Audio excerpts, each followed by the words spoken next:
سلام شطوراتي الحلوين. من الأكلات الجميلة اللي باحبها طبق السبانخ لمّا يبات، باعمل منه أكلة ممكن تنفع فطار، ممكن تنفع غدا، ممكن تنفع عشا، حاجة كده في منتهى الروعة.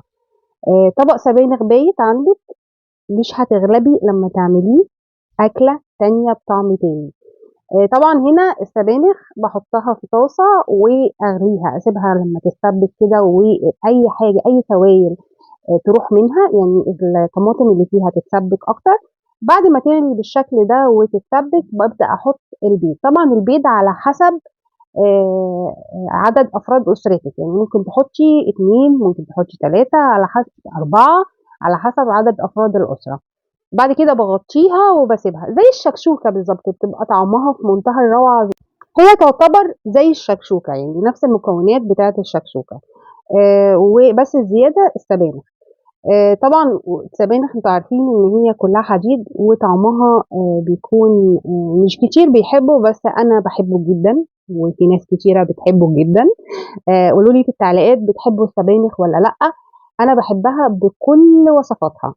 طبعًا إحنا في مصر بنحب نعملها بالطماطم، في بلاد الشام بيعملوها من غير طماطم. طبعًا هنا جهزت طبعًا لازم تغطّيها عشان البيض يستوى.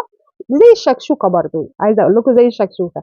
آآ في ناس كتيرة كمان بتعمل الشكشوكة بالحمص، قولوا لي في التعليقات بتعملوا الشكشوكة إزاي؟ إحنا بنعملها عادي بالبيض والطماطم والفلفل الحامي أو الفلفل الكُبّي لو مثلًا ممكن نحُط لها خضرة، بس طبعًا ما باحبش أنا الخضرة فيها بتبقى بتقلب عِجّة، بس هنا بالسبانخ بتكون روعة. طبعًا لو بقيت طبق سبانخ مش هتغلبي لمّا تعملي الطبق ده. لمّا تاني يوم في الفطار مثلًا باعملها أو في الغدا ممكن كمان. جنبها بقى عيش مفقّع وطبق مخلِّل كده مُعتبر، وكده بتكون وجبة متكاملة. طبعًا قولوا لي في التعليقات أنتم بتعرفوا الطريقة دي والّا لأ، وكمان بتعملوا من الأكلات لمّا بتبات إيه، بتغيّروا في طعمها وفي شكلها وفي طريقتها والّا بتسيبوها كده؟ أنا أحب دايمًا لمّا أكلة بتبات باحب أغيّر في شكلها، ممكن أحُط لها بيض، ممكن أحُط لها جبنة أسيّح جبنة عليها، أحطها في برام وأحطها في الفرن، بتغيّر في طعمها وشكلها وبتكون طعمها في منتهى الروعة.